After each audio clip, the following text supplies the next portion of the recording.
4 जूनला लोकसभा निवडणुकीचा निकाल लागेल। निकालापूर्वी चंद्रकांत खैरे यांनी खुलताबाद रस्त्यावरील दक्षिणमुखी हनुमान मंदिरामध्ये यज्ञ केला। आपल्या विजयासाठी त्यांनी मंदिरामध्ये प्रार्थना देखील केली आहे। साहेब, तुम्ही ही पूजा ठेवली आहे, काय संकल्प आहे नेमका? संकल्प हा नेहमीच असतो। आम्ही दरवेळेस ही पूजा करतोय, अनेक वर्षापासून करतोय आणि ती पूजा याच करता असते की शत्रूचा पराभव झाला पाहिजे, त्याप्रमाणे आपल्याला विजय प्राप्त झाला पाहिजे।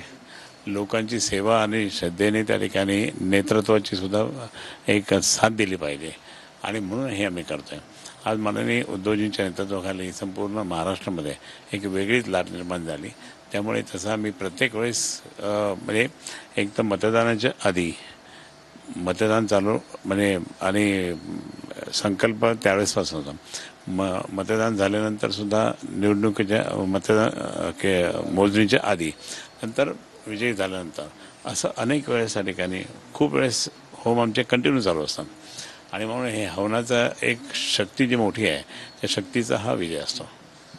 काल एक्झिट पोल आले, आपला त्याच्यामध्ये विजय दाखवला आहे। महाविकास आघाडीला चांगले सीट राज्यामध्ये मिळणार आहेत असंही दिसतंय।